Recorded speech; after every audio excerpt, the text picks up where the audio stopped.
Tenemos en este día el siguiente tema que se titula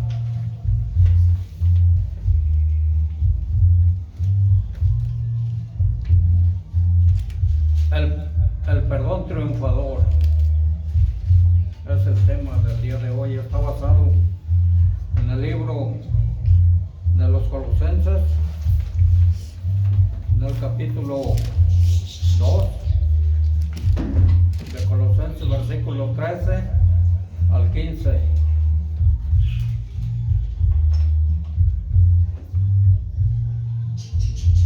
El cual dice así: para la honra y la gloria de Dios.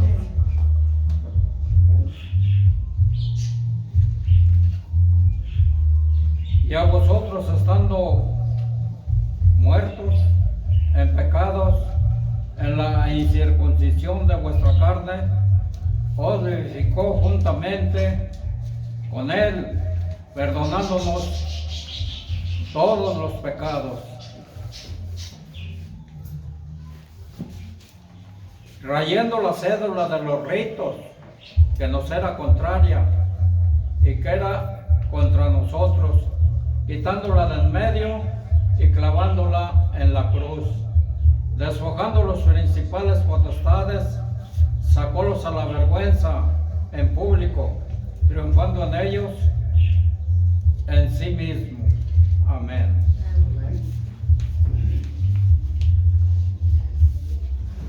Pueden sentarse.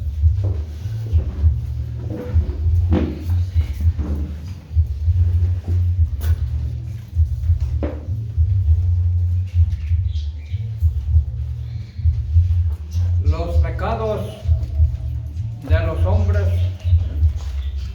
habían ido alargando una lista interminable de deudas que tenían con Dios, que se podía decir que todos los hombres la reconocían. Más de una vez se presenta en el Antiguo Testamento a los israelitas escuchando y aceptando leyes de Dios, invocando maldiciones sobre sus propias cabezas si dejaban de cumplirlas. Maldiciones en el monte Ebal, según nos declara en Deuteronomio 27 del 8 al 26.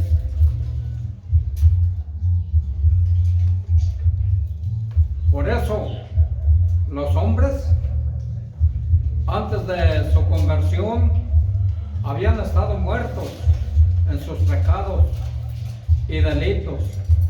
Esto significa que debido a sus pecados estaban espiritualmente muertos para con Dios si dejaban de cumplirlas. Los colosenses habían sido gentiles, no habían sido miembros del pueblo terrenal de Dios, los judíos.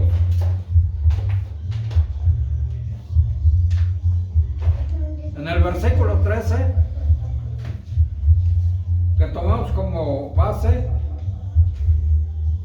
dice: por tanto, ¿en qué situación se encuentra el género humano? Sin Cristo, espiritualmente hablando, el pecado en su estado de condenación y muerte. El concepto que tienen algunos sobre el pecado es bien diferente de lo que enseña la Biblia. Cuando el hombre piensa en el pecado, no lo ve como una violación de Dios, ni como una rebelión contra Dios. El hombre ve al pecado como un error humano, como un desliz personal, una falla moral, una falla física, lo que alguien define como pecado depende del lugar que ocupe y donde se encuentre en su entorno, de su entrenamiento, herencia y creencias. Son pocas las personas que desean dirigirse a Dios y confesar sus pecados. Es básicamente una violación a la ley o voluntad de Dios. Es una rebelión contra Él. La forma en que Él enseñó al hombre a vivir, según nos declara la Escritura, Isaías 53:6, todos nosotros nos descarriamos como ovejas, cada cual se apartó por su camino. Mas Jehová cargó en Él el pecado de todos nosotros, nos dice Isaías. En esta parte explica el profeta la triste realidad de lo bueno que somos. Cada ser humano sigue sus propios caminos para pecar, pero solo por un camino se puede volver al rebaño.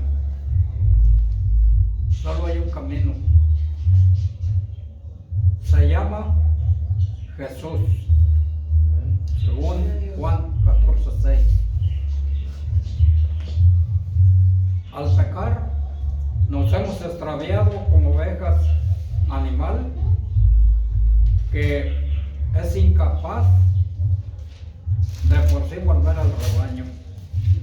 Esto es nuestro carácter natural. Estamos inclinados a apartarnos de Dios y por nuestras propias fuerzas somos incapaces de volver a Él.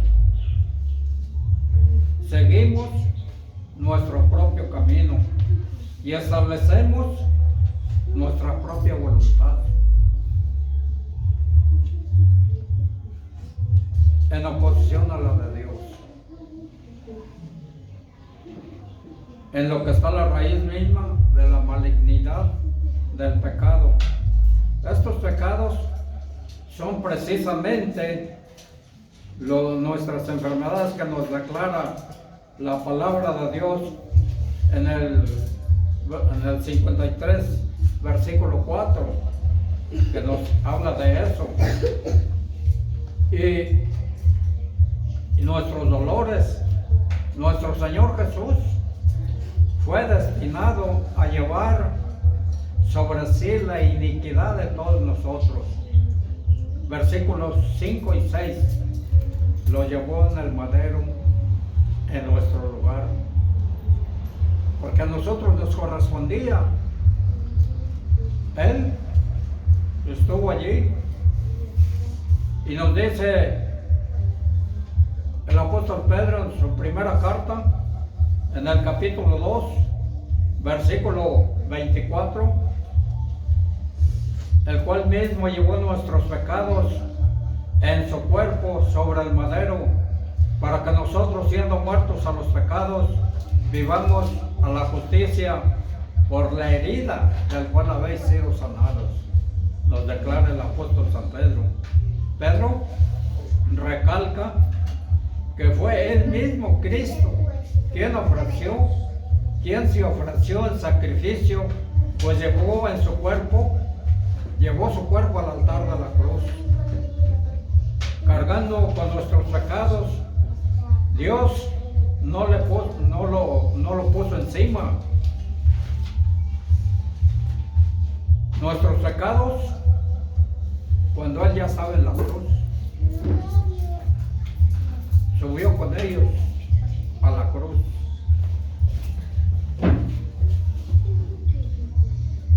Y no que subió a ella cargando con los pecados de la humanidad. Sin esa carga previa, no habría de recibir la maldición del colgado, que nos declara en Gálatas 3, versículo 13. Cristo nos redimió de la maldición de la ley, hecho por nosotros maldición, porque escrito está: maldito cualquiera que es colgado en madero. El no tenía pecado y no tenía por qué llevar la maldición, pero lo hizo por amor al pecador, por amor a todos nosotros. Por eso nos declara la Escritura en San Juan capítulo 3 versículo 16, porque de tal manera amó Dios al mundo que ha dado a su Hijo unigénito, para que todo aquel que en él cree no se pierda, mas tenga vida eterna. Amén. Además, Jesucristo con su obra nos ha librado a los hombres tanto del poder como de las consecuencias del pecado y les ha dado una nueva vida. Pero este poder salvador de Jesucristo llega hasta los gentiles incircuncisos. Según nos dice Lucas capítulo 19 versículo 10, porque el Hijo del Hombre vino a buscar lo que se había perdido. La obra de Jesucristo es una obra de poder, porque pone nueva vida en personas muertas. Es una obra de gracia, porque alcanza a todos los que no tenían razón para esperar los beneficios de Dios.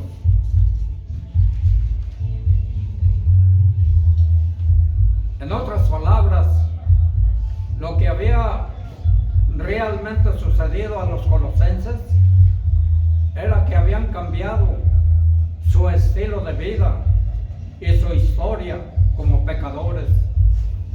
Habían llegado a su fin, ahora eran nuevas criaturas en Cristo Jesús. Primero de Pedro 1:23,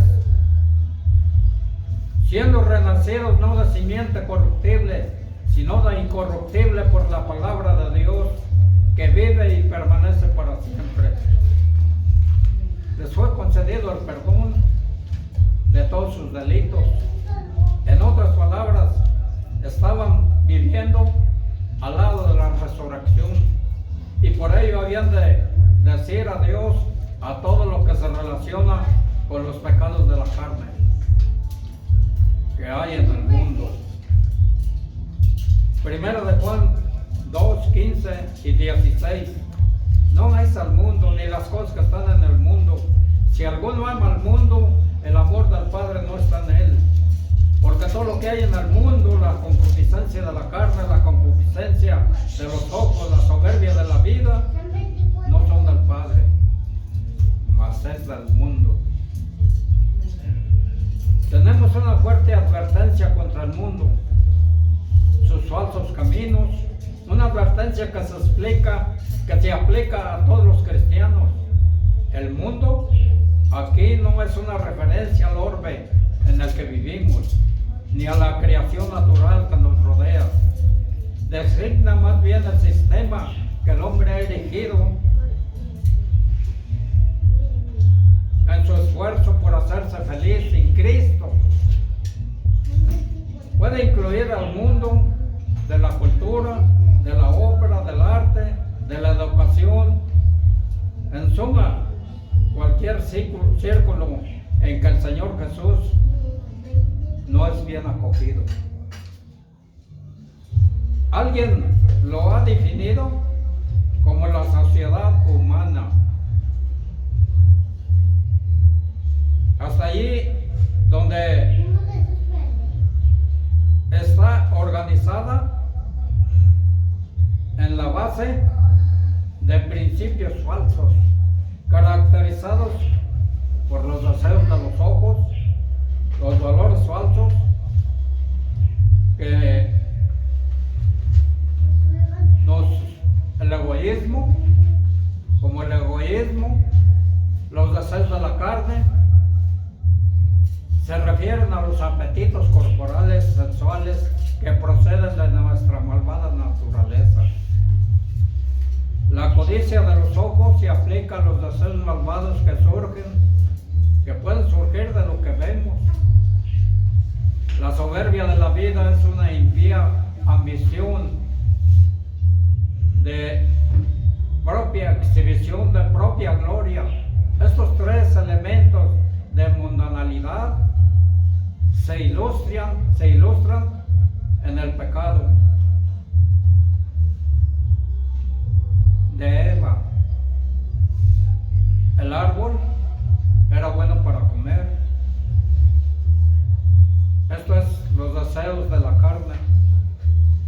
Era agradable a los ojos. Esto es la codicia de la vida. La codicia y por los ojos. Era un árbol codiciable para alcanzar la sabiduría. Esto describe la soberbia de la vida. Génesis 3:6. Y vio la mujer que el árbol era bueno para comer y que era agradable a los ojos, árbol codiciable para alcanzar la sabiduría, y tomó de su fruto y comió y dio también a su marido, el cual comió así como a ella. El concepto del hombre sobre la ley, ¿cuál es? Según el versículo 14, el concepto humano de la ley puede tomarse de dos puntos de vista. Uno, algunos hombres ven la ley como una lista de reglas que Dios ha guiado a los grandes religiosos a escribir, ya sea en la Biblia como en otros libros religiosos. Dos, otros hombres ven las leyes de Dios como leyes no escritas y que tienen sus raíces en la naturaleza humana, mundana y mundana. El hombre siente instintivamente lo que es correcto y lo que no lo es, y debe vivir de acuerdo con lo que su instinto le dicta. Pero fíjese lo que dice la Biblia, Romanos 2, 11 al 13. Porque no hay excepción de personas para con Dios, porque todos los que sin ley han pecado, sin la ley también perecerán. Y todos los que bajo la ley han pecado, por la ley serán juzgados. Porque no son los oidores de la ley los justos ante Dios, sino los hacedores de la ley serán justificados. Los gentiles que pecan sin ley, sin la ley perecerán.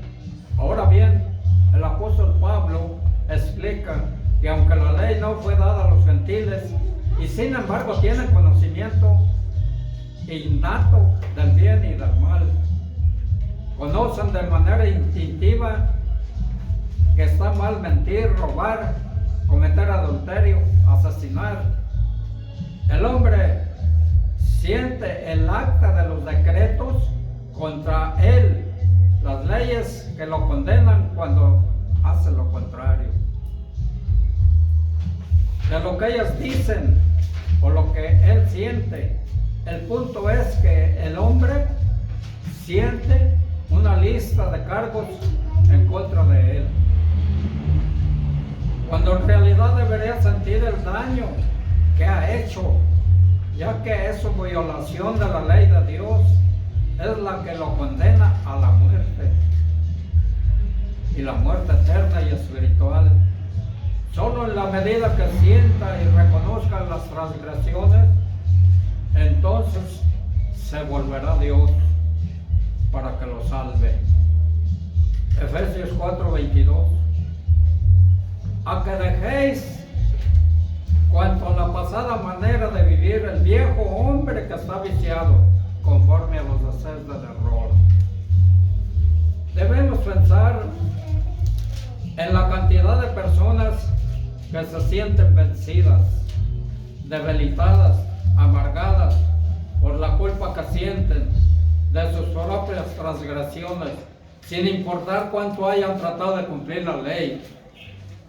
En hacer el bien han fallado, por lo tanto Dios nunca los aceptaría. Eso es lo que sienten. Jesucristo se encuentra del lado opuesto del concepto humano de la ley. Es verdad que se enfrentará a Dios en su propia rectitud y será juzgado por la ley. Sin embargo, en este mensaje glorioso de este versículo, Dios ha brindado un camino para la ley. La lista de cargos en contra de nosotros ha sido borrada solamente por creer en Él, y es el camino de Jesucristo. Él la quitó de en medio para el hombre. Como Jesucristo cumplió la ley perfectamente, Él vivió una vida completamente libre de pecado. Y como hombre sobre la tierra, al hacerlo, se volvió la norma a la ley más elevada para el hombre. El hombre ahora debe mirar a Jesucristo y seguirle a Él como la norma de su vida. La ley es dejada fuera del camino. Cristo ahora ha cumplido ahora la ley y se ha vuelto la norma para el hombre. Jesucristo clavó la ley en la cruz. Es decir, Cristo Jesús, al sufrir el juicio, el castigo que la ley exigía al hombre, Jesucristo tomó el juicio de la ley contra el hombre y cumplió la condena. Romanos 8, 2 y 3. Porque la ley del Espíritu de vida en Cristo Jesús me ha librado de la ley del pecado y de la muerte.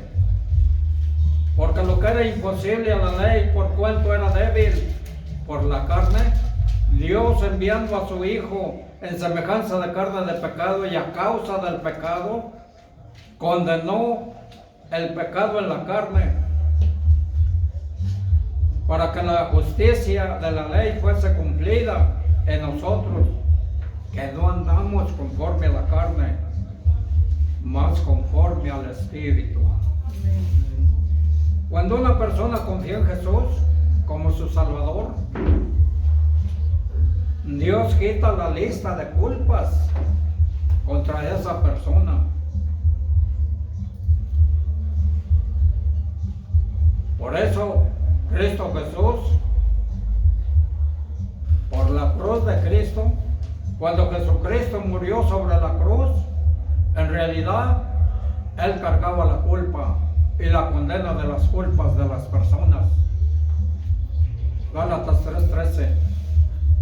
Cristo nos redimió de la maldición de la ley, hecho por nosotros maldición, porque está escrito: maldito cualquiera que es colgado en madero.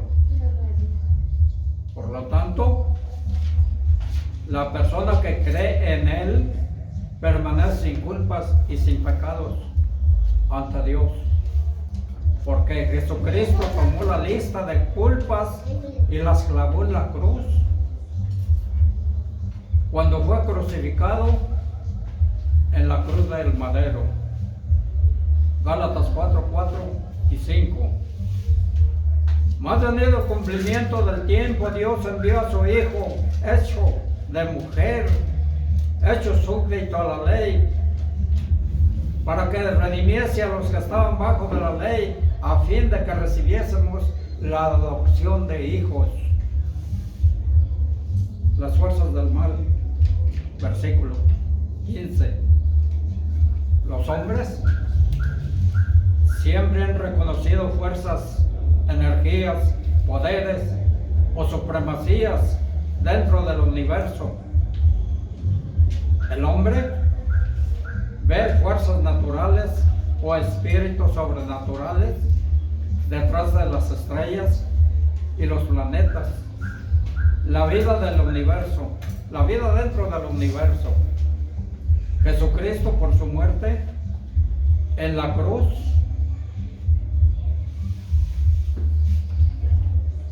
vemos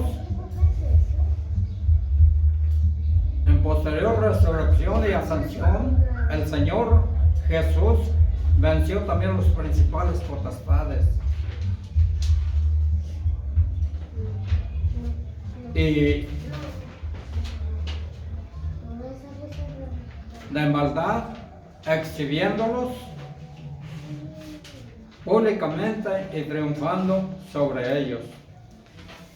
Las huestes del infierno y de Satanás, al pasar por la atmósfera en su camino de vuelta al cielo, pasó a través del mismo dominio de aquel que es el príncipe del aire, de la potestad del aire.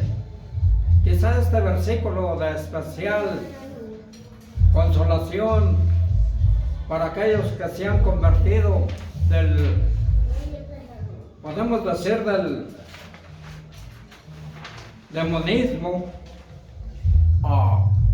al cristianismo. Podemos decirlo así, para ellos es una consolación de gracia el que una persona se convierta del demonismo al cristianismo. Dios lo bendice, y esos son los que se sienten, digamos, con más alegría, sobre todo porque una persona que está así sufre de muchos estragos físicos tanto como espirituales, y cuando Dios apacigua esas vidas porque han creído en Él, viene a morar el Espíritu Santo en el corazón de ellos, entonces personas sienten un gozo profundo de haberse librado de aquellas cosas, porque Dios, nuestro Señor Jesucristo, es poderoso para vencer. Él venció todas las fuerzas del mal, y por lo tanto la persona que cree en Cristo se libera de todas esas cosas. Que el Señor les bendiga.